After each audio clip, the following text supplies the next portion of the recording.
Hello, so welcome to Let's Talk Energy, episode 9. So I can't believe where these months are going. Can you, Joe? No, I know.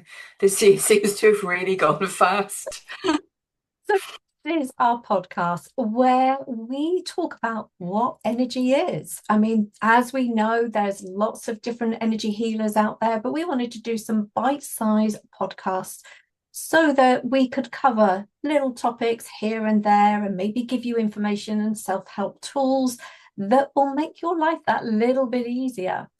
And each time we start with our tool of the week. So, my tool of the week is the carnelian crystal. I know it's so beautiful. I absolutely, it's so smooth now because I keep touching it. But the carnelian itself, it's got some amazing properties, and especially for this time of the year, because it helps to support your immune system, helps with respiratory relief, and it's good for anti-inflammatory. And you can just have it in your pockets, you can have it by your bed, you can even, if you feel so inclined and you've washed it fully first, get a glass of water, drop it in there, leave it for 10 minutes, and then sip the water. So you're taking the properties of the crystal within. So what's your tool of the week, Joe? So can I just note, did you wear your top to match what you were going to talk about today? It's like it, doesn't it? I mean, you can't even see it. Oh, so my tool of the week is, you've probably heard me talk about it before. It's New Calm. So New Calm is, I don't know how to describe it really, an energetic quantum healing tool that you listen to, but you can also put a disc on your wrist. But the different programs are so profound and powerful for really calming and soothing the nervous system, um, and also just really allowing the body to rest and restore during the day, allowing you then to carry on with your day feeling more vitalized. And at this time of year, I find it truly invaluable to help me because I'm not very good when it gets to later on in the winter and it gets dark. So this kind of resets me and then I can carry on a bit longer. So that's my tool for this week. Yeah, as you know, I love the new Calm too, so can't recommend it highly enough. And maybe at some point we'll do a raffle for a year's subscription for it, maybe. It's a Yeah, thought, isn't it? yeah, definitely. That would be good. Yeah, but today we're going to be talking about life force energy. That one will be quite in depth. We're going to touch on meridians and the chakras. And then over next year, we'll be going more in depth with those other topics. But as we lead up to Christmas, oh, can we say this? Because it is kind of early. But is it? Because everything's in the shops already and all that it entails. How can we begin to take care of ourselves energetically? So, life force, Joe, what does it mean? So our life force is our zest, our vitality. It is something that we it makes us whole. You know, if we take our life force away, we're really just bones and skin, and we haven't got that flow, that movement, that incredible life energy that carries us through. Sometimes we know it as, I never know how to say this, ki or chi in Chinese medicine, or prana in Ayurvedic medicine. Sometimes it's called our spirit, our source energy, our soul essence. It's what we're born with. And there is always that question of, if you are born with your life energy, is that it? Is that all we get? So if we don't look after it, eventually it will run out and we won't have any energy left. And then that's when our spirit or soul decides to depart our physical body. But actually, when we work with energy, we know that we can do things to help our life force energy.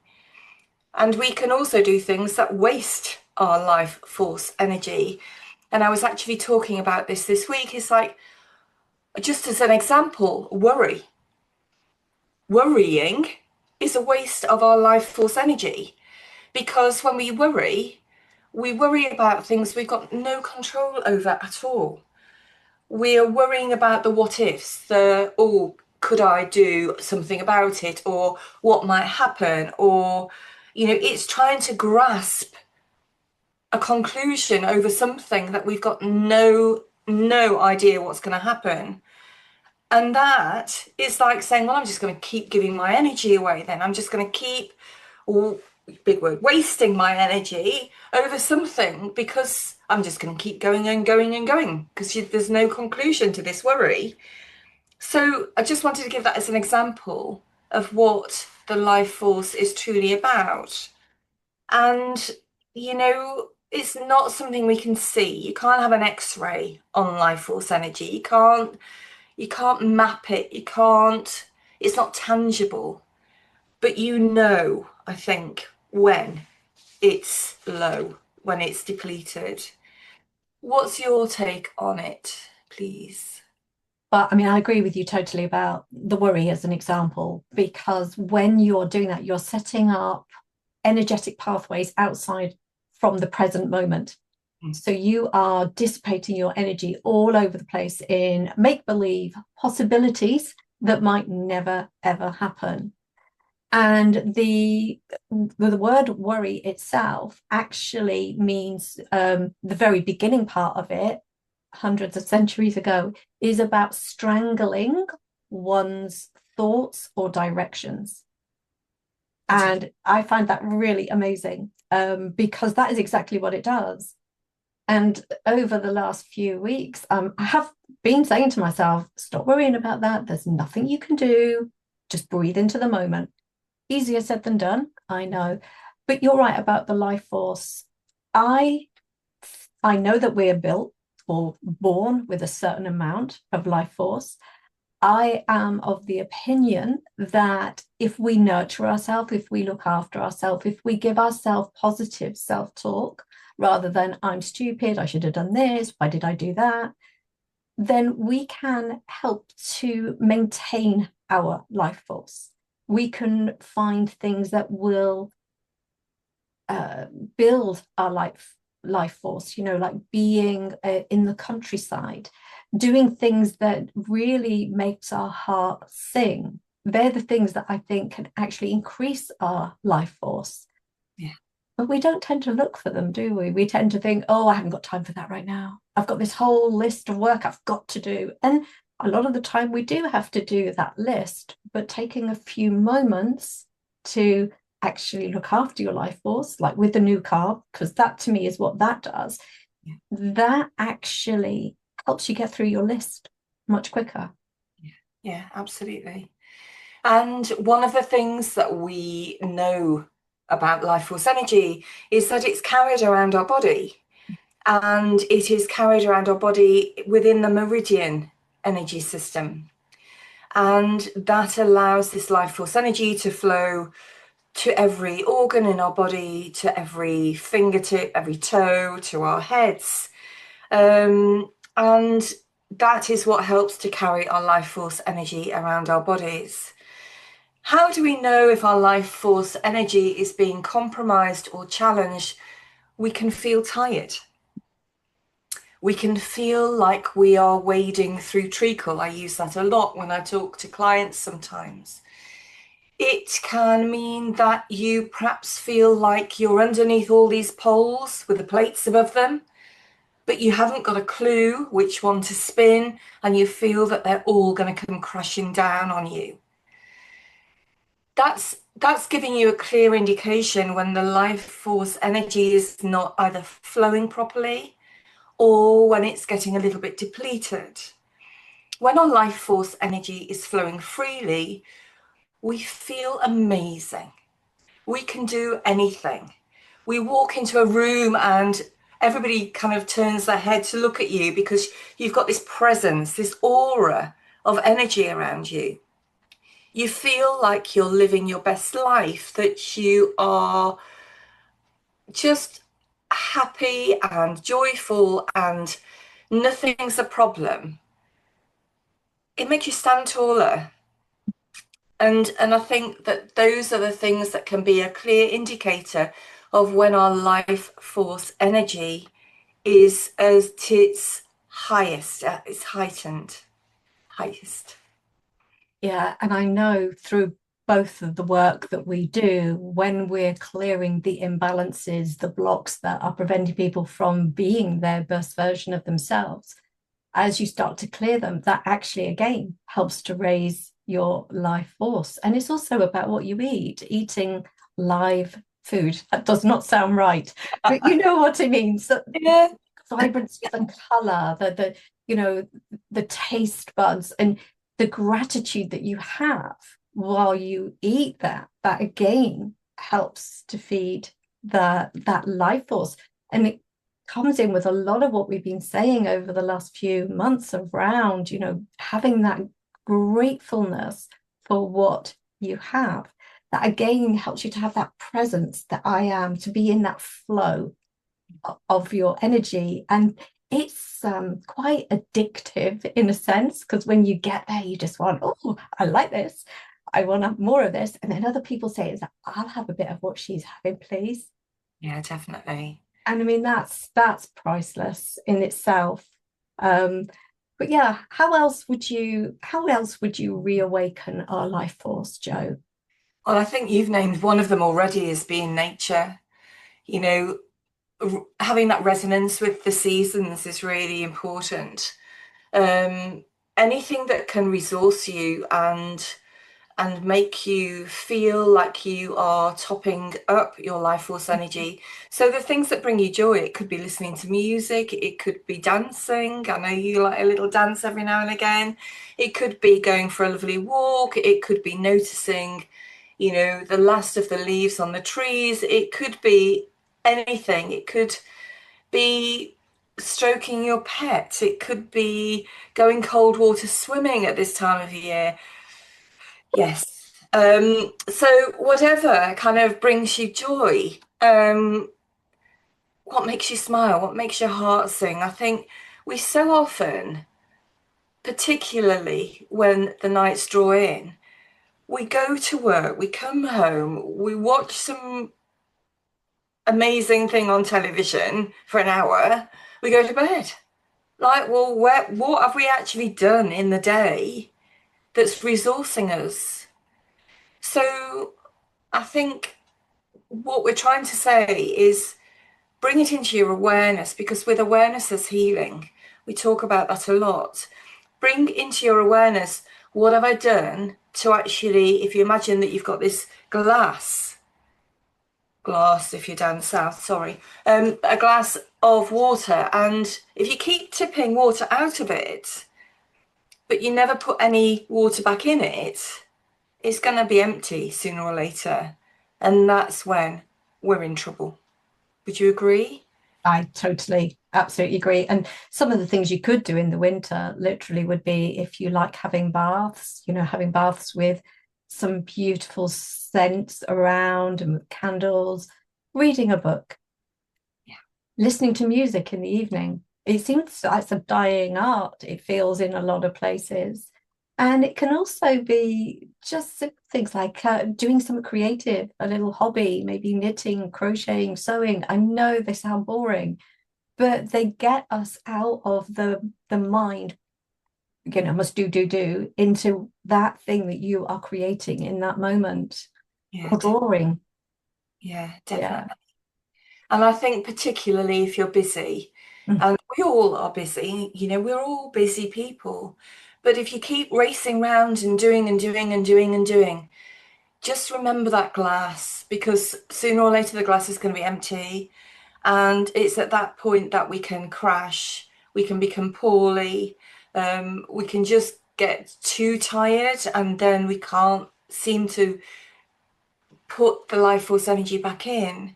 And one of the things that I would share with you is, if your life force is so low, or if you're poorly and you can't restore your life force energy, you can't bring energy in, then that's the time to call for help, to ask somebody else, a practitioner, a therapist. Spiritual healing is another way of resourcing yourself with energy. You know, it's if your energy is so depleted that you feel like you've not got the energy to help yourself, then reach out. You know, there's so many people out there who can help you to just top your energy up a little bit, and then that'll give you the energy to help your own energy. I hope that makes sense. It made perfect sense. It makes perfect sense.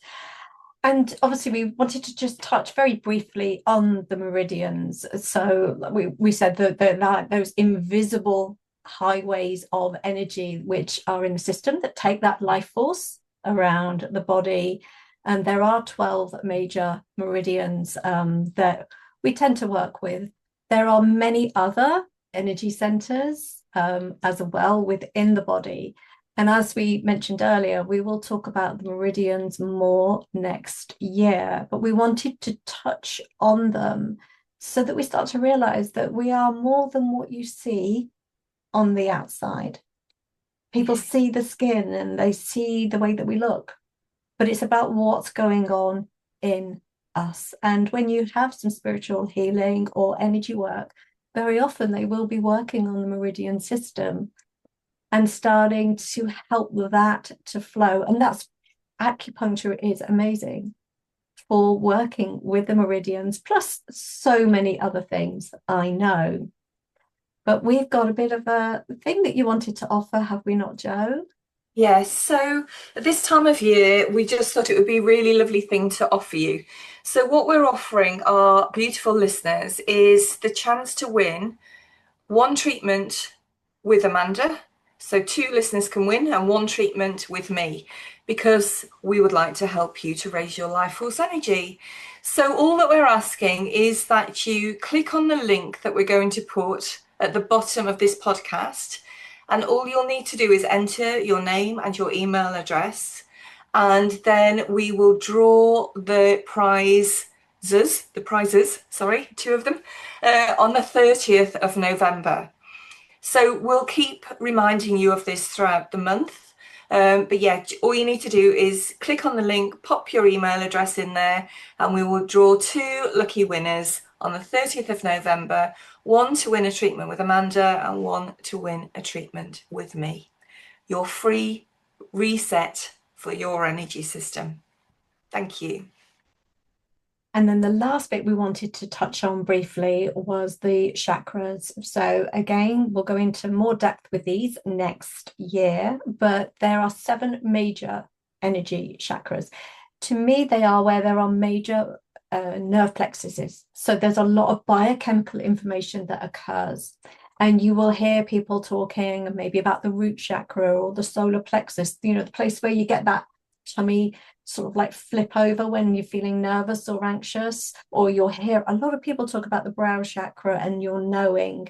And we wanted to touch on everything today, but it was like we had to sort of like scale it down so that they are bite sized. And we will cover that in more detail. But again, it's one of those systems that you cannot see. But it doesn't mean that it's not affecting you, because they are like the gearboxes for a car. If one of the gears is not functioning properly, then the rest of the engine is having to work that bit harder. So we wanted to cover that, as we said, in more detail next time. Is there anything you wanted to add in about? No, I think that, you know, in exploring energy, and what we've tried to do all year is to awaken the curiosity as to how energy works and what where the energy is and how we can keep it flowing and high energy. So, you know, I know that chakras and the chakra system is one of your absolute passions.